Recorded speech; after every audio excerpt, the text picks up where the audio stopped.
So you're stranded in a huge rainforest, and you've eaten a poisonous mushroom. To save your life, you need the antidote excreted by a certain species of frog.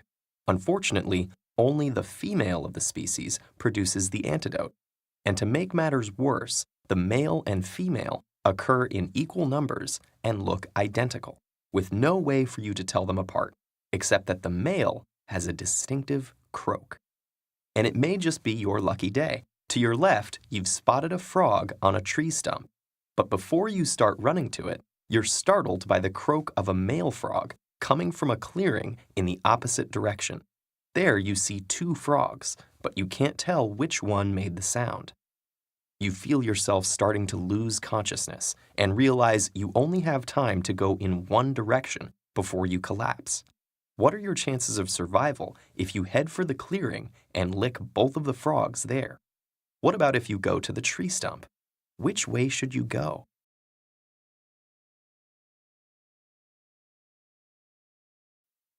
If you chose to go to the clearing, you're right.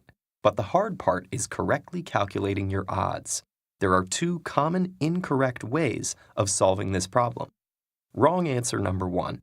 Assuming there's a roughly equal number of males and females, the probability of any one frog being either sex is 1 in 2, which is 0.5 or 50%. And since all frogs are independent of each other, the chance of any one of them being female should still be 50% each time you choose. This logic actually is correct for the tree stump, but not for the clearing. Wrong answer 2. First, you saw two frogs in the clearing. Now you've learned that at least one of them is male.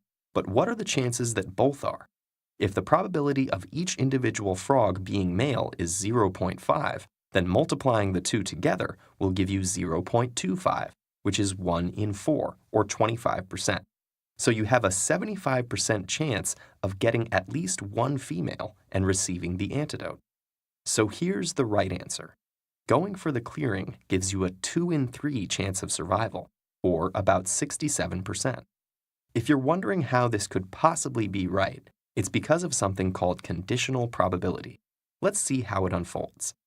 When we first see the two frogs, there are several possible combinations of male and female. If we write out the full list, we have what mathematicians call the sample space. And as we can see, out of the 4 possible combinations, only one has 2 males. So why was the answer of 75% wrong? Because the croak gives us additional information. As soon as we know that one of the frogs is male, that tells us there can't be a pair of females, which means we can eliminate that possibility from the sample space, leaving us with 3 possible combinations. Of them, one still has 2 males, giving us our 2 in 3 or 67% chance of getting a female.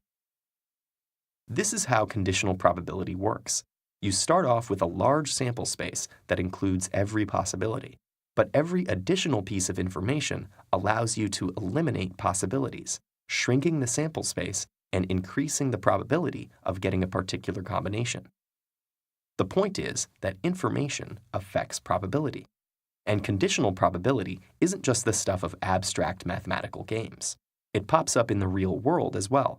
Computers and other devices use conditional probability to detect likely errors in the strings of ones and zeros that all our data consists of. And in many of our own life decisions, we use information gained from past experience and our surroundings to narrow down our choices to the best options, so that maybe next time we can avoid eating that poisonous mushroom in the first place.